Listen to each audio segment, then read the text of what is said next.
तुझे भरोसा नहीं ना, तो फिर जा अपने कमरे में जाकर देख। तेरे पलंग के नीचे तुझे तेरी माँ की हड्डियां मिलेंगी। प्रभात दौड़कर अपने कमरे में जाता है और अपने पलंग के नीचे देखता है। वहां पर सचमुच एक कंकाल पड़ा हुआ था और उसके शरीर पर जो कपड़े थे वो प्रभात की माँ के थे। क्या बात है, आज तो आप सुबह से ही बहुत बिजी हैं। ऐसा क्या लिख रहे हैं? बस एक फैमिली की कहानी लिख रहा था। जैसे हमारी फैमिली है ना, तुम, माँ और मैं, लेकिन थोड़े अलग तरीके से, क्योंकि ये कहानी हॉरर है और इसमें जो आदमी है ना, मैंने उसकी बीवी को मार दिया है। मतलब कहानी में ऐसा लिखा है। और जानती हो, उसके बाद जो बीवी है ना, वो एक बुरी आत्मा बन जाती है। क्या बेटा, इस तरह की डरावनी कहानियां क्यों लिखता है तू? जानता है ना, हम जो सोचते हैं, जो लिखते हैं, हमारा दिमाग पूरा दिन वैसा ही होता रहता है। माँ, परेशान होने वाली क्या बात है? राइटर हूँ मैं, मेरा तो काम है कहानियाँ लिखना। और वैसे भी ये सिर्फ एक कहानी है माँ, कोई सच नहीं है। उसके बाद कुछ दिन बीत जाते हैं। एक रात प्रभात को अपने ऑफिस से लौटने में देरी हो जाती है। रात के लगभग 12 बजे हुए थे। प्रभात जैसे ही अपने घर पहुंचता है, उसने देखा कि उसकी पत्नी दुर्गा डाइनिंग टेबल पर उसका इंतजार कर रही है। आ गए आप? कब से आपका इंतजार कर रही थी। देखिए ना, खाना भी ठंडा हो गया है। अरे दुर्गा, आज तुमने अपने इतने लंबे लंबे बालों को खोलकर क्यों रखा है? तुम तो हमेशा अपने बाल बांध कर रखती हो। वो क्या है ना प्रभात, जब इंसान अपनी जिंदगी से मुक्त हो जाता है ना, तो उसे दूसरे सारे बंधन खोल देने चाहिए। इसलिए मैंने अपने बालों के बंधन भी खोल दिए। ये तुम किस तरह की बातें कर रही हो? तुम ठीक तो हो? मैं बिल्कुल ठीक हूँ प्रभात। अच्छा चलो खाना खाओ। वो क्या है ना दुर्गा, मुझे भूख नहीं है, ऑफिस में कुछ खा लिया था।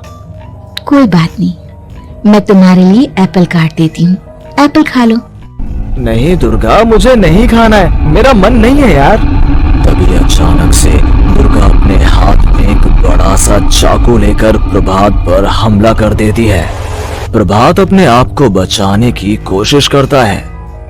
आज मैं तुझे नहीं छोड़ूंगी, तुझे अपने साथ लेकर जाऊंगी अपनी दुनिया में। ये क्या बोल रही हो तुम? तुम्हारा दिमाग खराब हो गया है। आखिर तुम हो कौन? दुर्गा अपनी गर्दन टेढ़ी करते हुए बोलती है। मैं दुर्गा हूँ, तुम्हारी पत्नी। ध्यान से देखो मेरी आंखों में। प्रभात बुरी तरह से डर जाता है और घबराहट में वो चाकू अपनी पत्नी के पेट में मार देता है। उसकी पत्नी की वहीं के वहीं मौत हो जाती है और उसकी चीख की आवाज सुनकर उर्मिला दौड़ते हुए बाहर आती है।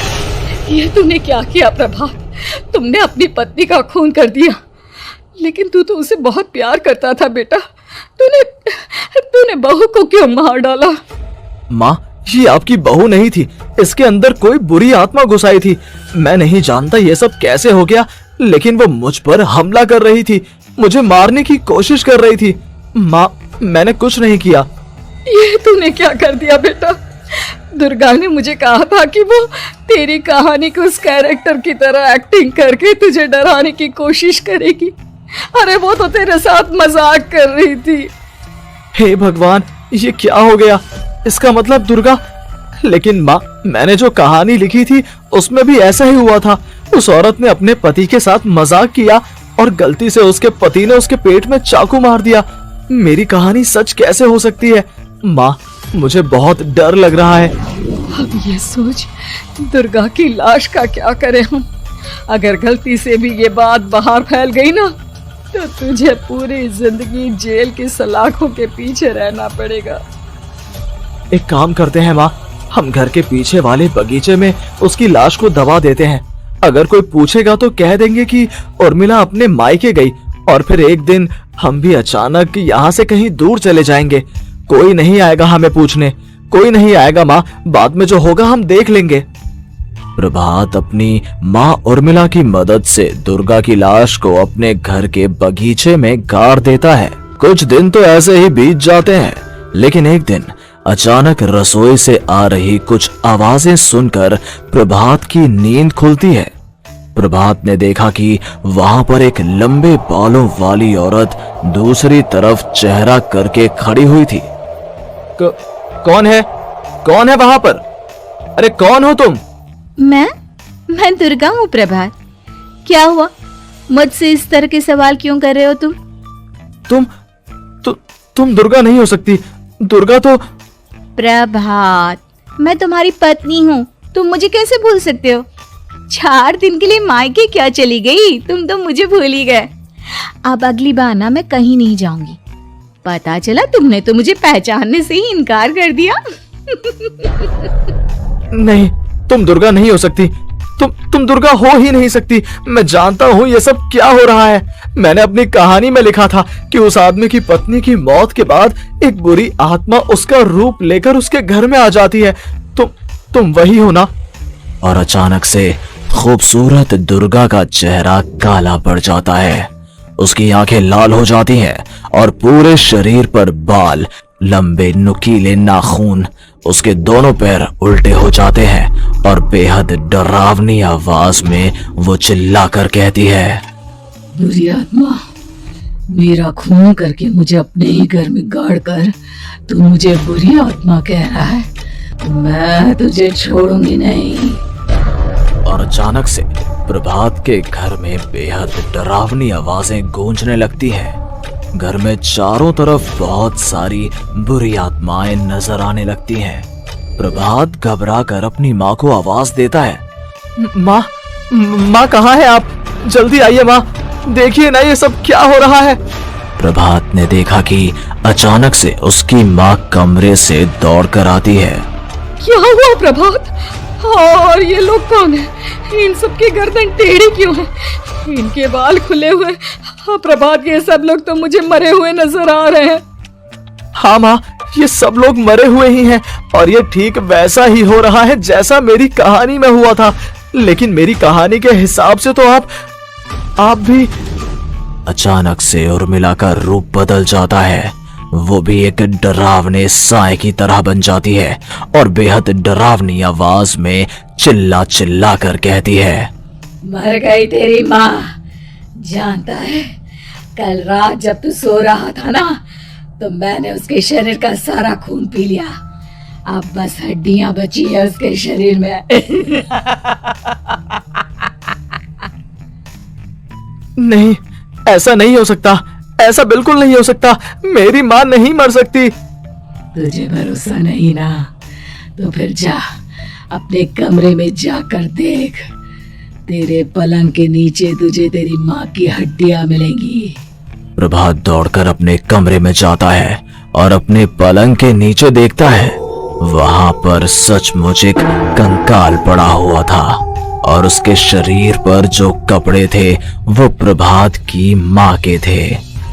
माँ, अब मुझे कुछ करना पड़ेगा। लेकिन मेरी कहानी में लिखा था कि माँ की मौत मेरे हाथों से होगी, पर माँ तो पहले ही मर चुकी है और वो बुरी आत्मा मुझे भी मार देगी। नहीं, इससे पहले कि वो मुझे कुछ करे, मुझे उसका काम खत्म करना होगा।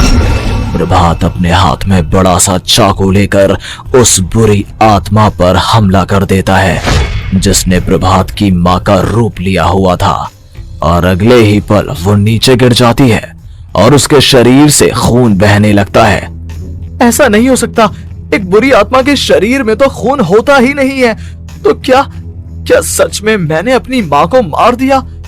लेकिन अभी कुछ देर पहले तो फिर वो कंकाल किसका है? और ये कौन है? मैं पागल हो जाऊंगा। और अपनी माँ की लाश, इसका मैं क्या करूं? लोग पूछेंगे तो मैं क्या जवाब दूंगा? तभी वहां पर दुर्गा का रूप लेकर जो आत्मा थी उसने प्रभात से कहा, गाड़ दे अपनी माँ को ले जाकर उसी जगह जहाँ तूने मेरा खून करके मुझे गाड़ दिया था। चला जा। घबराया हुआ प्रभात पागलों की तरह अपनी माँ की लाश को लेकर बगीचे में गाड़ देता है। प्रभात की हालत पागलों जैसी हो जाती है। वो अपने आप को अपने घर में बंद कर लेता है। कहानी के हिसाब से तो आगे ये हुआ था कि कहानी लिखने वाले ने उन बुरी आत्माओं से डरकर आत्महत्या कर ली थी, तो क्या मैं भी मर जाऊंगा? क्या मैं भी आत्महत्या कर लूंगा? एक काम करता हूँ, मैं अपनी कहानी का अंत बदल देता हूँ। हाँ, ये मैंने पहले क्यों नहीं सोचा। मैं लिख दूंगा कि कहानी को लिखने वाला आत्महत्या नहीं करता, बल्कि कहीं दूर जाकर नए सिरे से अपनी जिंदगी शुरू करता है। यही सोचकर प्रभात ने अपनी लिखी हुई कहानी को बाहर निकाला और उसे पढ़ना शुरू किया। ये देखकर वो हैरान रह गया कि कहानी का क्लाइमैक्स तो किसी ने पहले ही बदल दिया था। ये क्या? इसमें तो लिखा हुआ है कि आखिर में उस लेखक की पत्नी और माँ दोनों बगीचे में जिंदा दफन थे। बुरी आत्माओं ने उनको कैद करके रखा था और वो लेखक अपनी माँ और पत्नी दोनों को जिंदा बाहर निकाल लेता है। लेकिन ये सब लिख किसने दिया? प्रभात दौड़कर बगीचे में जाता है और वहां पर खुदाई करना शुरू कर देता है। प्रभात देखता है कि वहां पर लकड़ी के 2 बड़े संदूक हैं और उनके अंदर से आवाजें आ रही हैं। प्रभात बचा लो मुझे, अगर थोड़ी देर और हो गई तो वो मुझे छोड़ेगी नहीं। बेटा देखो, मैं इस बक्से के अंदर बंद हूँ, प्लीज मुझे बाहर निकालो, वो बुरी आत्मा किसी भी वक्त मुझे मार डालेगी। प्रभात वो दोनों बक्से बाहर निकालता है और अपनी पत्नी और माँ दोनों को आजाद करवा लेता है। लेकिन तभी वहां पर अचानक से एक बेहद डरावनी और खौफनाक दिखने वाली औरत आ जाती है। तुझे क्या लगा था इतनी आसानी से अपनी पत्नी और माँ को बचा लेगा? बस 5 मिनट और उसके बाद अमावस का चांद आसमान में आने ही वाला है। लेकिन तूने इन दोनों को बाहर निकाल लिया, अब तुझे मरना होगा। नहीं, मैं जानता हूँ मैं नहीं मरूंगा और अब आगे क्या करना है ये भी मुझे पता है। प्रभात, ये बहुत खतरनाक है, हमें मार डालेगी। प्रभात, चलो यहाँ से। नहीं दुर्गा, अब मुझे अच्छी तरह से पता चल चुका है कि इस बुरी आत्मा से हम कैसे पीछा छुड़वा सकते हैं। और इतना कहकर प्रभात अपने हाथ में पकड़ी हुई सिंदूर की थैली उस बुरी आत्मा के ऊपर उछाल देता है।